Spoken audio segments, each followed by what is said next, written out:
오늘 읽은 하나님의 말씀은 신약성경 마태복음 7장 1절입니다. 마태복음 7장 1절 우리 한 절만 함께 보도록 하겠습니다. 마태복음 7장 1절입니다. 우리 같이 읽겠습니다. 시작. 비판을 받지 아니하려거든 비판하지 말라. 한 번 더 읽을까요? 시작. 비판을 받지 아니하려거든 비판하지 말라. 아멘. 기도하겠습니다. 하나님, 저희들 주님을 찬양하게 하시고 주님께 영광 돌리게 하시는 크신 은혜 주심을 감사합니다. 이 시간에 또 주님께서 주신 말씀을 듣기 원합니다. 하나님의 말씀이 한 귀로 왔다가 흘러가지 않기 원합니다. 우리의 마음에 새겨지기 원합니다. 사단에게 빼앗기지 않게 하소서. 하나님의 말씀이 심겨져서 뿌리로 내리지 않고 하나님 죽지 않게 하소서. 하나님 귀한 열매 맺을 수 있는 말씀 될 수 있도록 전하는 자나 듣는 자나 주님께서 성령으로 이끌어 주시옵소서. 감사합니다. 예수님의 이름으로 기도합니다. 아멘. 할렐루야. 우리는 지금 사단의 전략에 대해서 계속해서 말씀을 나누고 있습니다. 혹시 오늘 처음 들어오시는 분들은 뭔 교회가 이럴까? 왜 사단의 전략에 대한 이야기를 계속하고 있을까? 우린 절대 이단이 아닙니다. 지피지게 백전백승. 사단을 알아야 하나님께서 우리에게 무엇을 원하시는지 알 수 있고 사단에게 끌려다닐 수 않기 위해서 우리가 이 말씀을 같이 나누기 원합니다. 제목을 기억하면요, 내용이 어느 정도는 떠오르실 거예요. 우리 사단의 전략 첫 번째는 어떤 이야기였습니까? 제목이 뭐였죠? 괜찮습니다. 복음을 종교로 바꿔라예요. 사단은 예수님의 사랑을 종교화로 바꾸는 거예요. 성도가 무엇이죠? 거룩한 백성들입니다. 그런데 거룩한 성도를 일반 교인으로 만드는 게 사단의 전략인 거예요. Sunday Christian. 하나님을 사랑하고 하나님을 위해서 살아가는 것이 아니라 그냥 교회 주일날 와서 내가 예배드린 것에 만족하고 예배 드렸으니 복 받았겠지 하는 마음을 사단이 심어주는 거예요. 이것이 바로 복음을 종교화로 바꾸는 거예요. 두 번째는 무엇입니까? 마음을 뺏어라. 잠언서 4장 23절 말씀 아시죠? 우리 같이 읽어볼까요? 시작. 모든 지킬 만한 것 중에 더욱 네 마음을 지키라. 생명의 근원이 이에서 남이니라. 아멘. 여러분, 건강하고 돈이 많고 명예가 있고 인기가 있어도 마음이 비참하고 마음이 무겁고 마음이 힘들면 행복하지 않잖아요. 기쁘지 않잖아요. 그냥 늘 그늘져 있잖아요. 어둡잖아요. 사단은 우리의 마음을 빼앗아 가려고 하는 거예요. 하나님으로부터 멀어지게 하기 위해서 빼앗아 가는 겁니다. 여러분, 예수님이 우리 안에 계시지 않으면 결국 이 자리에는 다른 것이 들어오게 되어 있어요. 제가 얼마 전에 새벽 예배 때도 말씀을 잠깐 드렸어요. 지난 주일 저녁에 한 청년이 귀신 들렸다고 해서 기도를 받으러 왔어요. 그래서 제가 기도를 해줬고 잠깐 말씀을 한 거예요. 제가 말씀을 나눴어요. 예수님 믿냐? 다른 나라 사람이었어요. 그것도 짧은 영어로 Do you believe in Jesus? 물어봤어요. 안 믿는데요. 예수님을 믿어야 한다. 예수님 믿지 않으면 그 안에 계속 사탄이 있을 거야. 그렇게 이야기를 해주고 또 제가 이번에 끌어안고 기도를 해줬거든요. 우리의 마음을 빼앗기면 이 안에 다른 것이 들어와요. 성경에서도 이러한 이야기가 있지 않습니까? 예수님께서 이 땅에서 사역하실 때 귀신이 떠나갔어요. 그 마음에서 떠나갔어요. 그런데 이 마음에 예수님 계시지 않고 다른 것으로 예수님 복음으로 채워지지 않으니 그 귀신이 다른 귀신들을 다 데리고 왔다는 말씀이 있어요. 그렇기 때문에 여러분, 우리는 마음을 절대로 사단에게 빼앗겨서는 안 됩니다. 세 번째는 무엇입니까? 지난주 말씀. 제목이 예배를 뺏어라예요. 사단은 예배를 뺏으려고 해요. 어떻게 이번 주는 예배를 조금 더 일찍 준비하셨습니까? 교회 오시는 길에 찬양을 좀 들으셨어요? 준비하셨어요? 여러분, 우리의 예배는 지난 한 주간의 모든 삶의 예배를 준비하는 거예요. 삶의 예배. 우리가 삶에서도 나는 거룩함으로 나아가는 것이고 하나님께서 정해주신 거룩한 주일, 나의 모든 것을 드리겠다는 준비를 일주일 동안 하는 겁니다. 그렇기 때문에 마음을 잘 지키셔야 돼요. 예배 쉽게 빼앗기셔서는 안 되는 거예요. 오늘 가사처럼 나를 위한 예배가 아니라 주님을 위한 예배, 주님께 드려지는 예배 우리 드리기를 간절히 원합니다. 오늘은 네 번째 전략입니다. 제목을 제가 이렇게 정해봤어요. 색안경을 씌워라. 사단은 우리에게 색안경을 씌워요. 저는 시력이 많이 안 좋습니다. 마이너스예요. 제가 안경을 벗으면 안 보여요. 여러분들 형체는 알아요. 또 누가 어디에 앉아 계신지 아니까 누군지는 아는데 표정은 하나도 보이지가 않아요. 그래서 안경 벗으면 다 멋있고 다 예뻐 보여요. 제 기준인 거죠. 가끔은 제가 이런 생각도 해요. 찬양을 인도할 때, 말씀을 전할 때, 그리고 제가 목사고시, 강도사고시 볼 때 안경을 벗고 할까? 왜냐면 표정을 볼 때 괜히 제가 시험 들까 봐. 그래서 제가 생각으로 지금 다 모두 다 은혜 받고 있어. 안 보이니까. 저 혼자 그렇게 생각하면 저도 은혜를 받고 하나님께서 기뻐하시지 않을까 생각해서 안경을 벗어보자라는 생각도 가끔은 해봤어요. 근데 여러분, 이 안경이 굉장히 불편합니다. 제가 어릴 때 농구 굉장히 좋아한다 그랬잖아요. 뿔테 안경을 꼈는데요, 3일 내내 매일매일 안경이 부러져가지고 자주 바꾼 적이 있어요. 안경을 쓰신 분들 혹시 한번 경험하시는지 모르겠어요. 자다가 일어났는데, 안경을 끼고 잠을 잤는데 나도 모르게 잠결에 세수를 해야 돼서 화장실에 안경 낀 걸 모르고 여기에 세수해 본 적 있으세요? 없으세요? 저는 있어요. 하다가 뭐지 하고 안경 걸린 적이 있어요. 안경이 굉장히 불편합니다. 특히나 겨울에 그렇죠. 추운 데 있다가 따뜻한 데 들어오면 서리가 껴가지고 굉장히 좀 보기에 사람이 좀 되게 뭔가 맹하게 보일 수도 있고, 또 보이지 않는 저는 답답하기도 하고, 안경이 굉장히 그래요. 그런데 제가요, 이런 경험을 해봤어요. 안경을 끼고 이제 집에 청소를 하는데 테이블을 막 닦는데 안 닦이는 거예요. 다른 걸로 닦아봐야지 닦아도 안 닦이는 거예요. 왜 안 닦이지? 안경이 묻어있던 거예요. 안경을 닦으니까 깨끗하더라고요. 색안경을 씌워라, 사단의 전략. 빨간색 안경을 끼면 세상이, 또 여러분들이 우리의 삶이 빨갛게 보이는 거고, 검은색 안경을 씌우면 다 검게 보이는 겁니다. 여러분, 매주 등장하는 성경의 인물이 있지요. 처음으로 죄를 범한 사람, 아담과 하와. 그들은 에덴 동산에서 잘 살고 있었어요. 그런데 사단이 갑자기 와서 그들에게 색안경을 씌운 거예요. 여러분, 선악과는요, 그 자리에 늘 있었고요, 동산 중앙에 있었습니다. 어디를 가든 선악과는 보였고요, 볼 때마다 생각했을 거예요. 저건 먹으면 안 되는 거야, 하나님 먹지 말라고 한 거야 했는데, 사단이 와서 툭 하고 질문을 던지니, 말을 섞으니 색안경이 씌워진 거예요. 근데 어떤 색안경이 씌워졌느냐? 하나님에 대한 색안경이 씌워진 거예요. 하나님과 같게 될 거다라는 색안경이 씌워진 거예요. 그래서 여러분, 성경에서 최초로 비판을 받은 분이 하나님이신 거예요.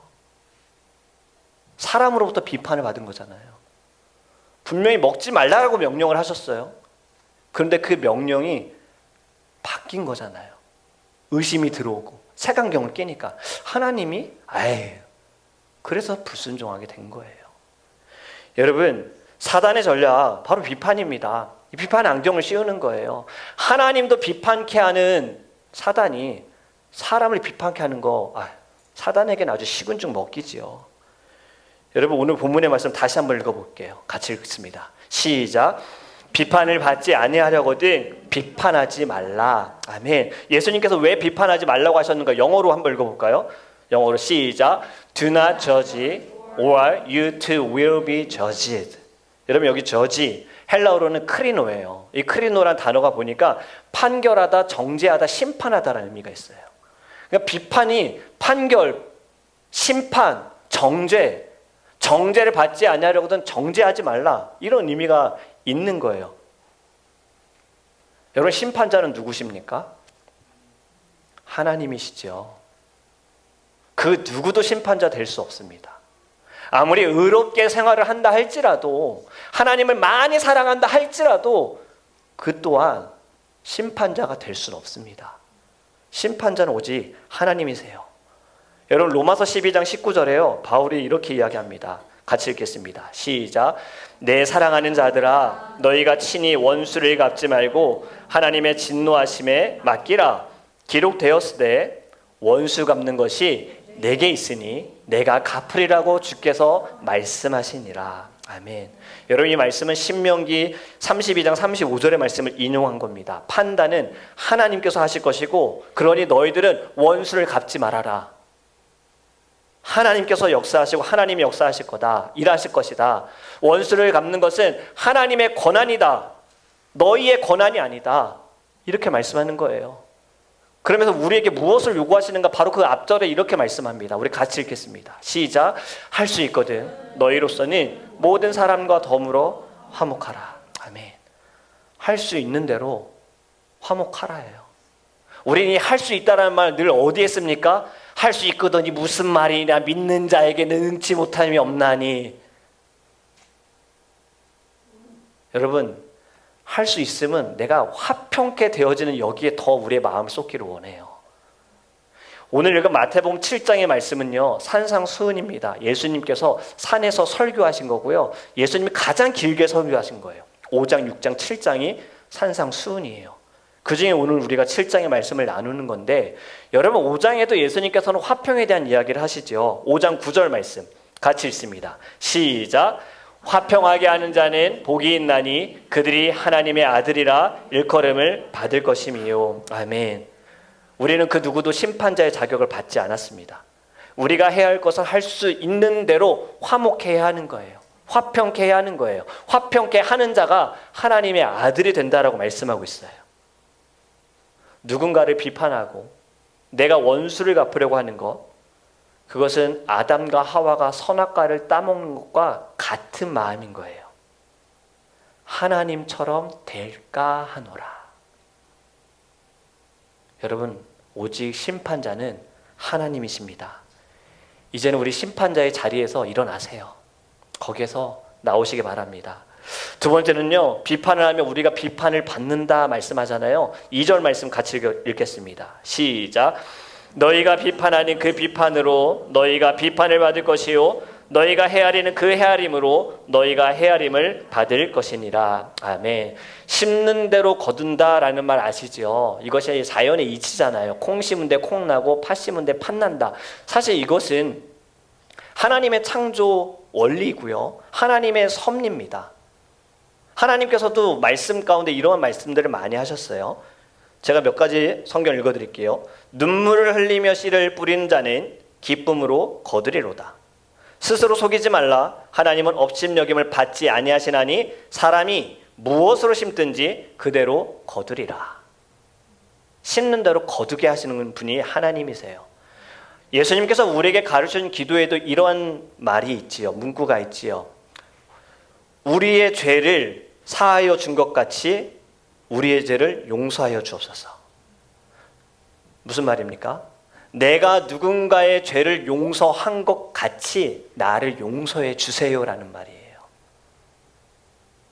성경 말씀은 너희가 제단에 와서 하나님께 예배할 때, 제물을 드릴 때 혹여나 형제하고 너희들이 무거운 것이 있다면 내려놓고 가서 그것을 풀고 와서 예배하라라고 말씀하셨잖아요. 이게 뭡니까? 화평케 해라, 화목케 하라라는 말씀인 거예요. 여러분, 우리는 사랑을 심어야 해요. 그래야 사랑의 열매를 거두게 됩니다. 비판의 열매를 심으면 비판의 열매를 걷게 되는 거예요. 저는 아이들에게요, 이 비판에 대해서 가르칠 때 손가락으로 가르친 경험이 있어요. 우리 누구를 비판할 때 어떻게 합니까?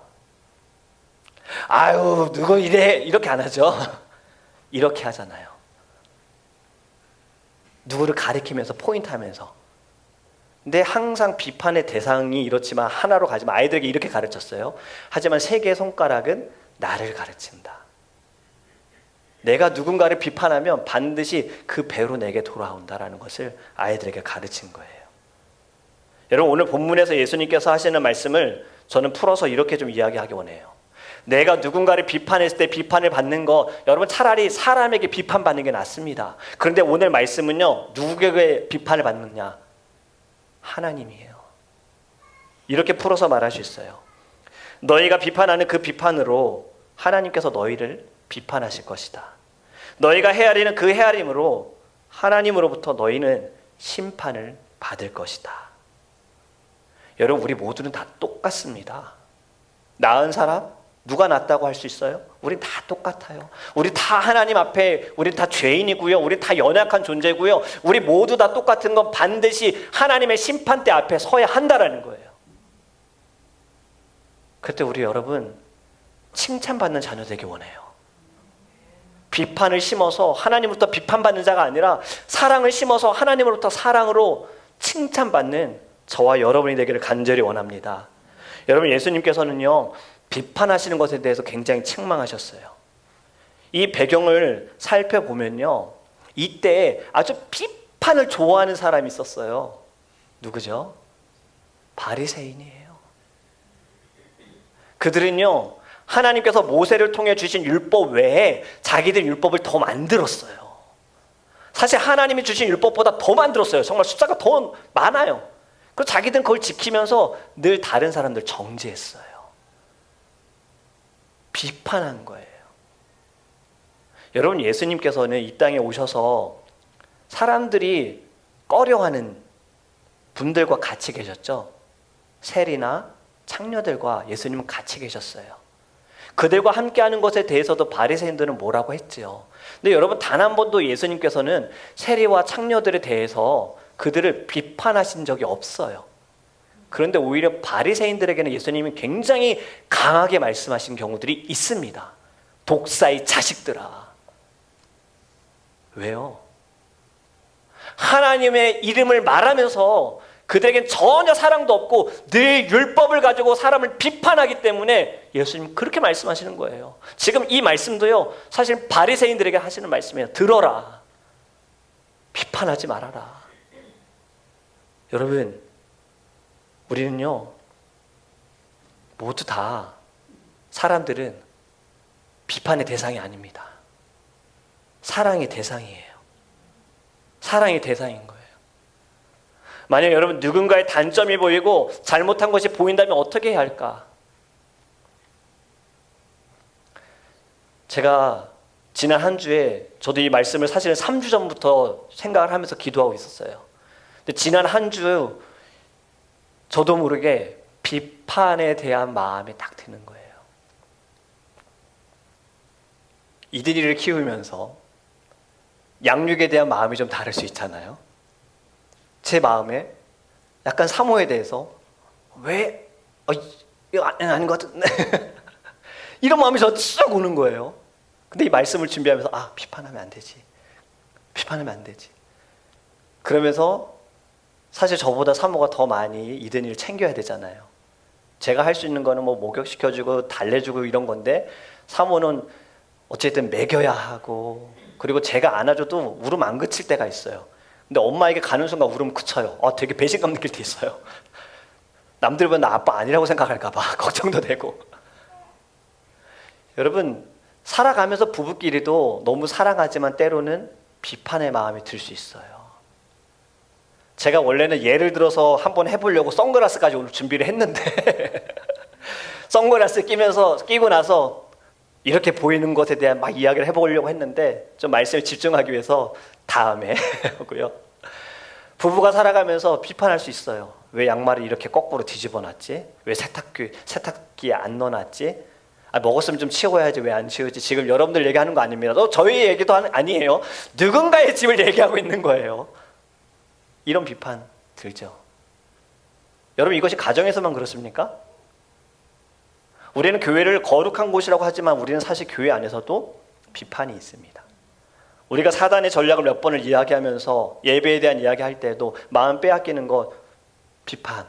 오늘 제 복장 괜찮아요? 네. 혹여나 삐뚤어졌을 때 이것이 마음 빼앗길까 봐. 목사님 왜 넥타이를 저런 걸 매셨지? 얼굴이 까마신 분이 왜 이렇게 어두운 걸 한 거야? 좀 하얀 거. 여러분, 비판하지 마세요. 저도 고민한 거예요. 여러분, 우리는 어디에서든 좀 이 비판을 하지 않게 원해요. 예수님의 제자들을 보면요, 완전한 사람이 있었습니까? 아무도 없었어요. 예수님을 너무 사랑했던 베드로 의기양양했죠. 너가 나를 부인할 거야. 아니에요 예수님, 제가 절대 아닙니다. 근데 부인했죠. 예수님의 제자들 중에 완벽한 이는 아무도 없었어요. 오히려 사역할 때 가끔은 사역에 방해가 될 정도로 차라리 예수님 혼자 하시는 게 낫지 않았을까? 예수님이 뭐라고 얘기하시고 야, 지금 여기 사람들이 배고픈데 가서 좀 먹을 것을 어떻게 좀 구해야 하지 않겠니? 네, 예수님, 저희가 가서 구할게요. 이게 아니라, 예수님, 생각 좀 해보세요. 지금 여기 남자만 5천 명인데 어떻게 우리가 이 사람들 다 먹입니까? 그 예수님의 그 사역에 사실 이들은 그렇게 플러스가 되는 인물들은 아니었지요. 근데 예수님은 단 한 번도 제자들을 비판한 적이 없으세요.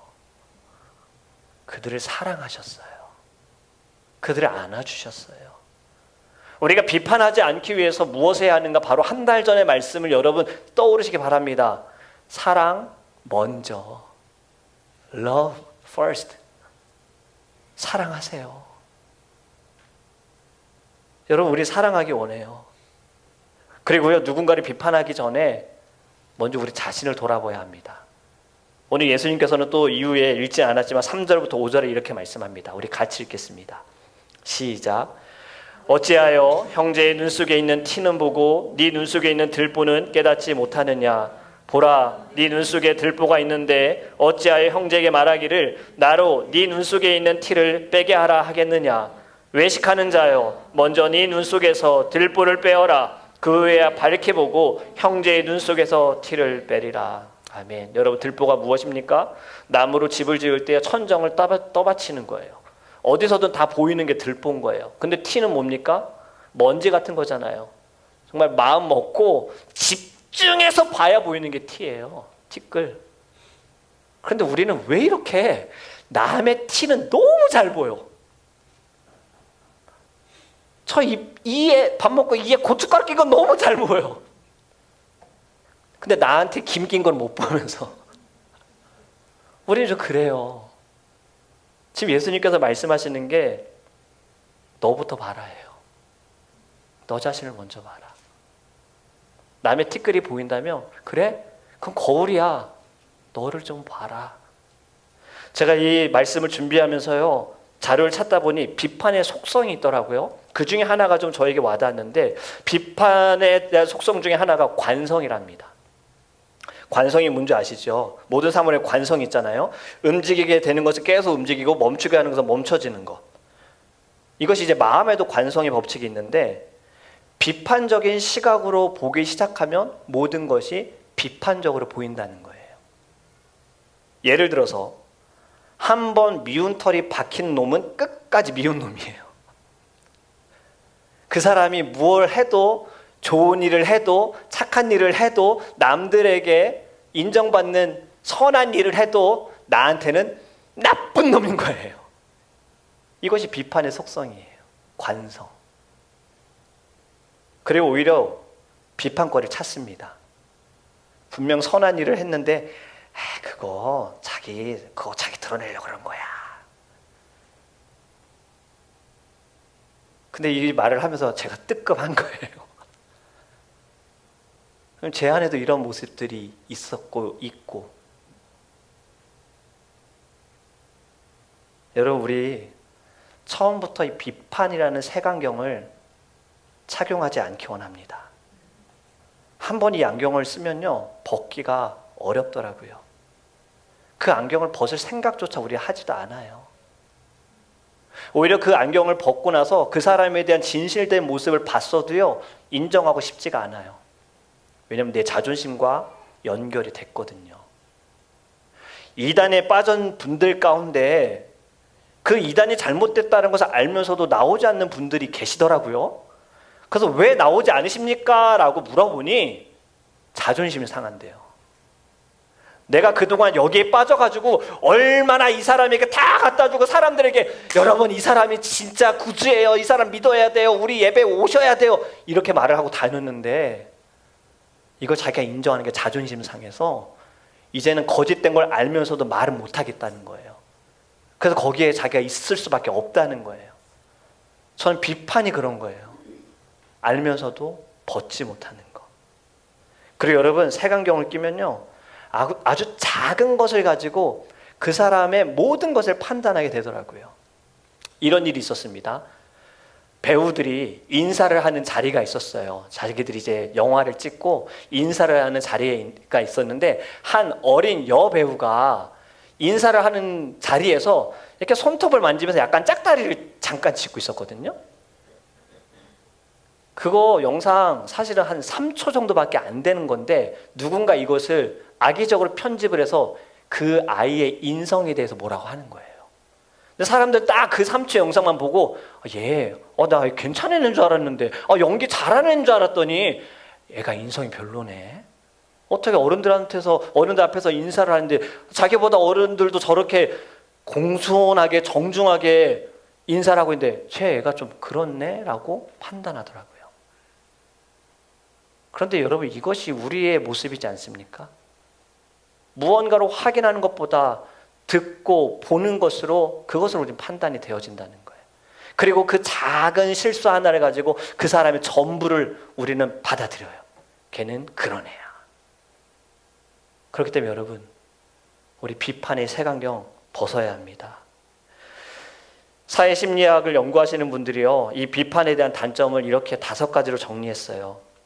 첫 번째, 비판하면 관계가 파괴된다. 과도한 비판은 다른 사람과의 관계를 파괴할 수 있다는 거예요. 비판적인 태도로 인해서 늘 사람들에게 불안감을 준다는 거예요. 사람들도 그 사람을 별로 대화하고 싶어 하지 않아요. 얘기해봐요. 비판을 받으니까. 두 번째, 비판을 하면 갈등이 증가된대요. 갈등이 부채질하는 이야기다라는 거죠. 협력 대신에 대립과 갈등을 만든다는 거예요. 세 번째, 자아를 위축하게 한대요. 비판적인 사람들은 다른 사람들에게 늘 부정적인 피드백을 주면서 그 사람이 자존심, 자존감 다 떨어지게 만든다는 거예요.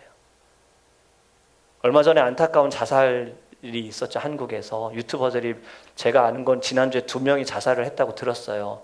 사실 이유는 모르겠어요. 그런데 많은 공인들이 자살을 하는 이유가 무엇입니까? 결국은 사람들의 시선 때문이잖아요.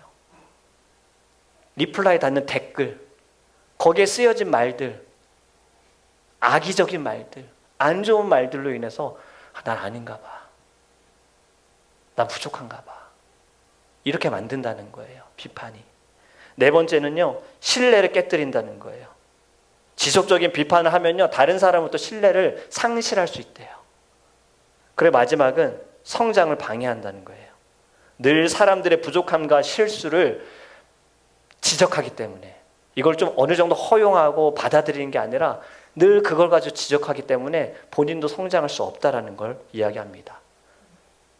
저는 이 심리학자들이 정리한 비판의 단점 5가지를 탈무드에서 하나로 좀 보게 됐어요. 탈무드에 이렇게 얘기합니다. 남을 비방하는 것은 살인보다도 위험한 일이다. 살인은 한 사람밖에 죽이지 않지만 비방은 3사람을 죽인다. 비방하는 사람, 그 자신이 죽고, 비방을 듣는 사람, 그도 죽고, 그리고 비방의 화제가 되는 사람, 그도 죽는다. 이렇게 탈무드에 쓰여져 있습니다. 누군가를 비판하는 것은 나도 죽는 거고요, 내가 말하는 비판을 듣는 사람도 죽는 거예요. 왜냐하면 들음을 통해서 그 사람에게 색안경을 우리가 씌워주는 거죠. 이제 이렇게 봐, 저 사람 이제 이렇게 봐봐. 그리고 비판을 받는 사람도 죽게 된다는 거예요. 제가 미국에 온 지 얼마 안 됐을 때 이런 소문이 있었어요. 우리 박민아 전도사님 기억하실지 모르겠어요. 같이 공부를 할 때 이런 소문이 있었어요. 한 남성분이 한국에서 온 처제하고 바람이 났다라는 소문, 혹시 기억하세요?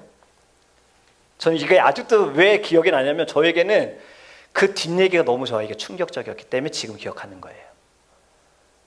한국에서 온 처제랑 형부가 바람이 났다.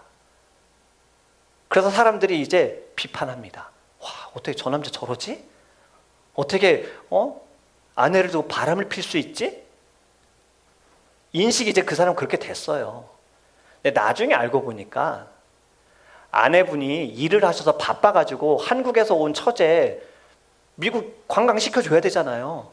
형부가 같이 다닌 거예요. 같이 차 타고 다닌 거예요. 사람들은 그걸 보고 바람났다라고 이야기했어요. 진리는 밝혀졌습니다. 근데 여러분, 이 진리가 모든 이들에게 밝혀졌을까요? 사람들은 그 진리에 관심이 없어요. 그분은 그냥 처자라 바람난 사람으로 낙인이 찍힌 거예요. 이게 저에게 충격이었던 거예요. 왜냐하면 제가 미국에 왔을 2004년에는 인터넷도 발달이 안 되고 우리 비디오 테이프 빌려서 드라마 봐야 되는 시절이기 때문에 너무 심심해가지고 드라마 같은 일을 현실에서 보려다 보니까 만들어가는 거예요. 근데 진실을 알아도 이미 끝났어요. 여러분, 비판이 바로 이렇습니다. 들은 사람도 죽고 그 대상도 죽는다. 이제는 비판을 멈추시기 바랍니다. 하나님을 비판하는 것도 멈추시고요. 서로를 비판하는 것도 멈추세요. 비판한다고 나아진 거 있으십니까? 가정 안에서 서로 비판한다고 남편이 좀 잘해요? 아내가 잘해요? 절대 아니에요. 비판은 오히려 부정적인 결과가 더 많습니다. 우리 교회에 아이들이 있어요. 자라나는 아이들이 있어요. 여러분이 아이들이 좀 크다 보면 교회에서 실수할 수 있어요. 막 뛰어다닐 수 있어요. 그죠? 아이들은 뭐 여기가 넓은 공간이니까. 그때에도 여러분, 아이들 비판하지 말아주세요. 제가 왜 이런 말씀을 드리냐면요, 실질적으로 기독교에 대해서 굉장히 악한 마음을 가지고 있는 분의 어린 시절에 부모님이 목사님, 사모님이시고, 그런데 이분이 교회에서 뛰어다니다가 장로님께 크게 혼난 거예요. 그게 상처가 돼서 이분은 모든 것이 부정적으로, 교회에 대한 부정적인 인식이 박힌 거예요. 여러분, 비판은 절대 누군가를 바꾸고 변화시킬 수 없습니다. 그런데요, 사랑은 가능해요. 사랑은 변화시킬 수 있어요. 사랑은요, 나도 달라질 수 있고요, 다른 사람도 변화될 수 있어요. 그렇기 때문에 여러분, 이제 혹시나 비판이 여러분들 마음 가운데 들어오면 이렇게 말하세요. 스탑. 안 돼. 안 되는 거야. 그리고 또 이렇게 말하시기 바랍니다. 나를 보자. 내 안에 어떤 들보가 있나? 내 안에 어떤 잘못이 있나? 내 안에 어떤 연약함이 있나? 이것을 보기 원합니다. 이제 더 이상 여러분, 가정을 죽이고 교회를 죽이고, 사실 이 세상도 지금 너무 비판적인 것들이 많은 것, 사랑이 없는 거잖아요. 우리 거기에 끌려다니지 말고요, 저와 여러분들, 우리 더 드림교회를 통해 이 세상이 좀 사랑으로 변화되기를 주님으로 축복합니다.